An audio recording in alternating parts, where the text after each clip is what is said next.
So now I'm gonna fit the rudder here. It's a bit too long here, you know, but long you can cut. And here is inside. Good lighting. And like I said, doesn't really adhere. And I guess it's the same here and here. So I'm gonna do a bit grinding here, get this away, and this away. And that's how it's gonna be done. So now I've put a piece in there, a plug, and injected epoxy. So it's difficult to see, and I did my best. So it's even a piece of cotton textile in there, you know, to soak up the epoxy. So I don't really know what's going to happen, but then I'm going to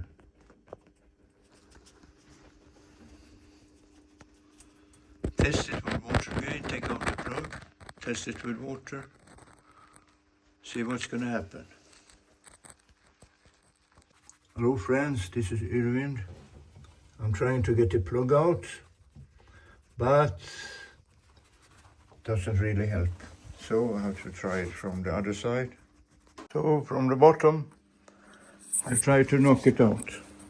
I got this wrong, it just fits exactly.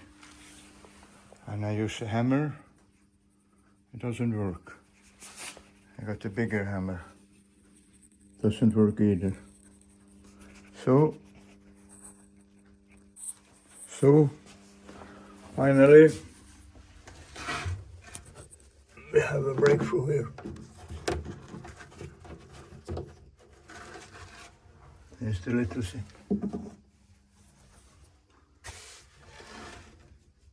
Now we have a hole here. So, and it was with this long machine I did it. But it took much time, even though this thing was powerful. So, test is done. There is still a little bit water coming out, but it's from a different place now. It's from the fitting. Maybe I have to change the O-ring. It's very little indeed. So, I don't know. Well, it didn't work, there was no O-ring on it. So now I'll try another one. This is O-ring. So hopefully it will go better. So interesting. So I changed the O-ring. We changed the thing. And now it seems to be very dry here. This is just epoxy, right? So I can't see any leaks now. But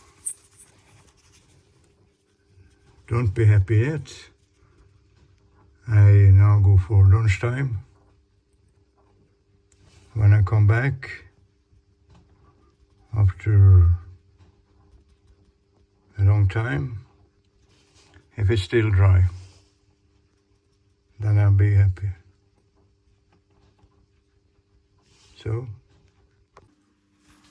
So good news. Now it's the afternoon, still bone dry.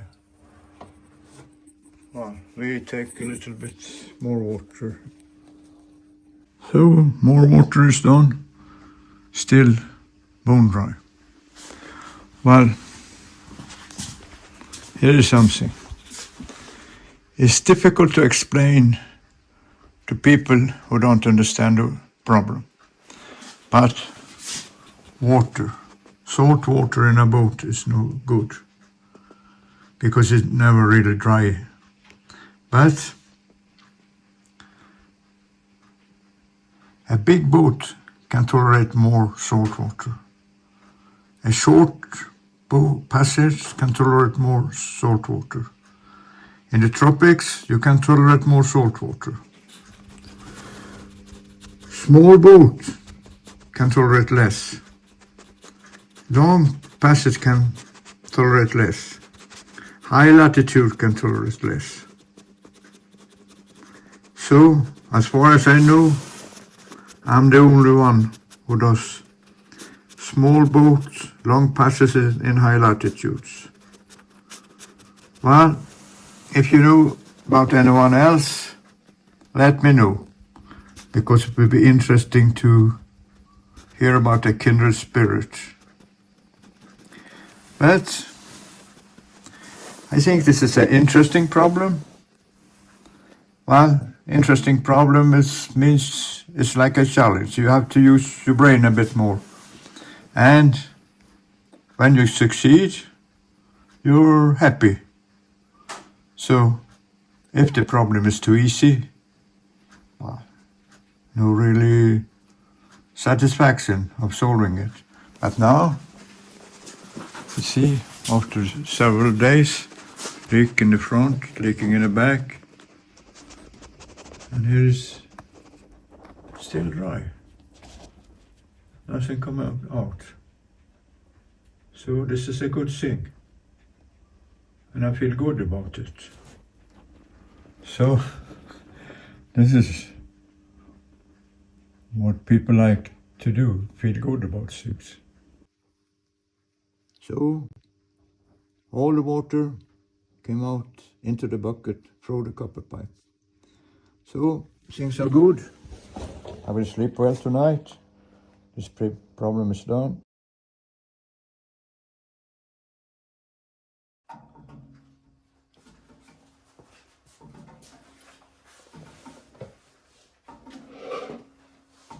So I was in Newport, Rhode Island, and I started to write for Cruising World.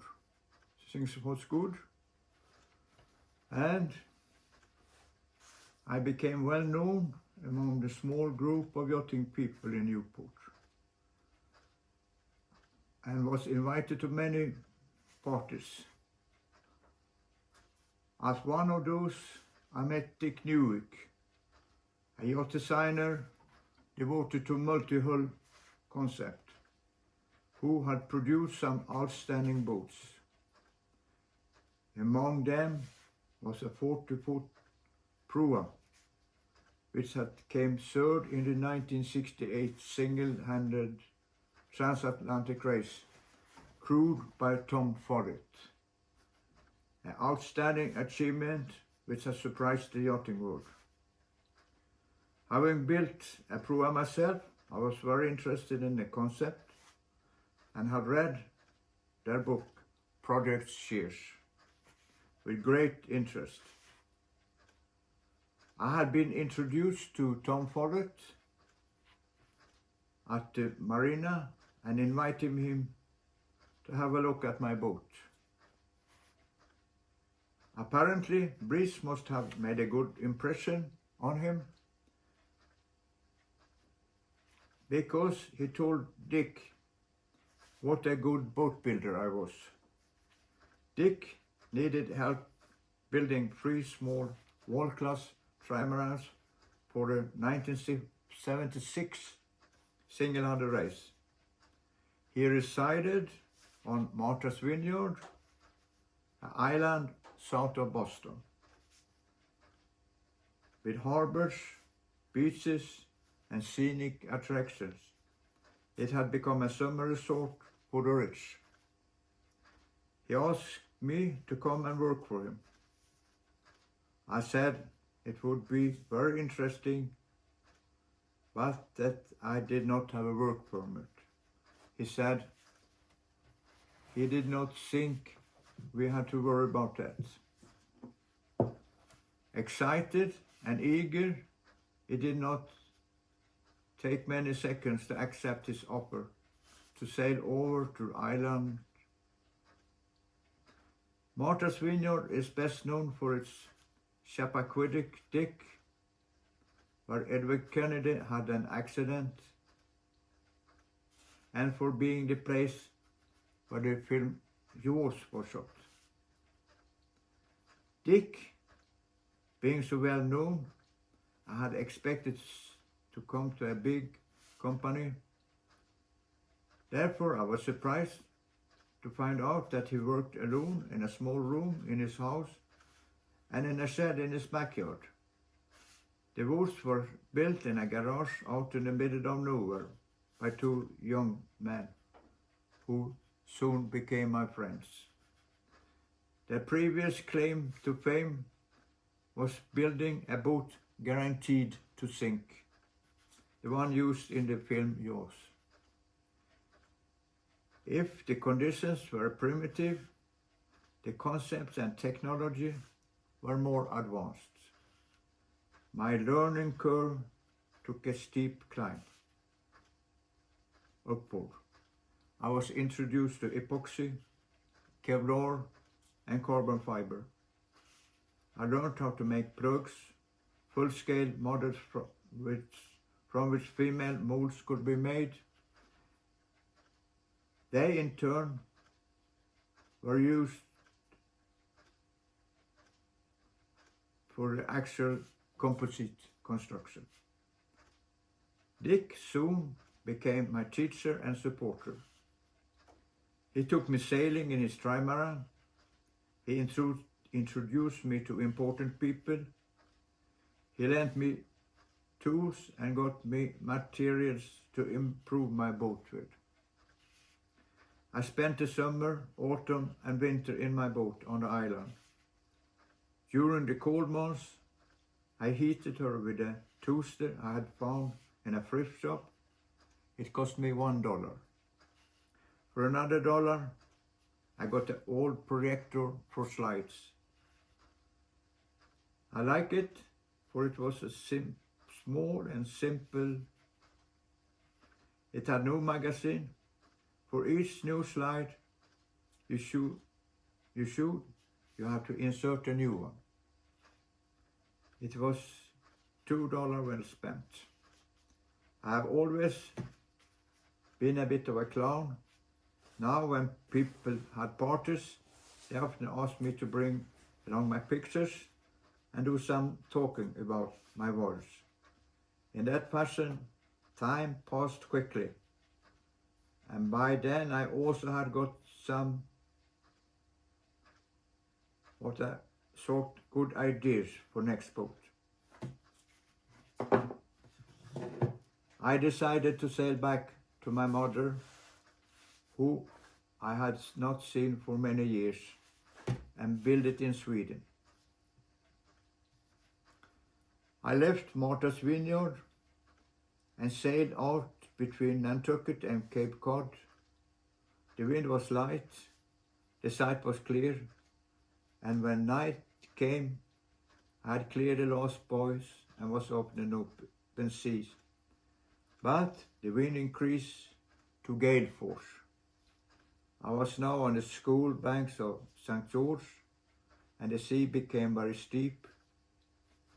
During the night, the boat capsized. That was not good for morale the first night out. People had warned me about the North Atlantic could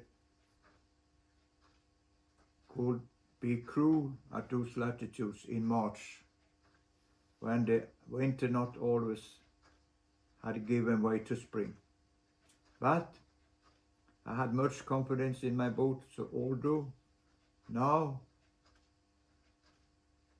was wet and cold, I continued. Somehow I was very reluctant to break off my watch in breeze. The closer to Sweden I got, the more excuses I did to avoid finish my watch. First I stopped in the Azores, a wonderful place. Then I spent some time on the English south coast, and finally some weeks in Norway before slowly approaching Brenne or island. I was glad to see Mother. She told me that many newspapers had phoned and was interested in my story. So a few days later, I sailed into town and met the press. The year is 1976, and never before or after have sailing been so popular in Sweden. Everybody just must have a sailing boat. There are radio programs, TV shows, and floating boat shows. Into this euphoria I land. Some of the Swedish people who previously had condemned me as a misfit now had changed their mind and thought I was a gift sailor. I was happy with that change. So, this is the end of the book. So we will not continue. But many more things has happened. I have written 6 books altogether, and I built a boat and sailed around Cape Leeuwin to the Falkland Islands, and built other boats and sailed to Newfoundland. And so there are many things to tell. So, as I said, if you like, I can do a little anecdotes here on this table and with the pendulum swinging, if you like. So, well, thank you.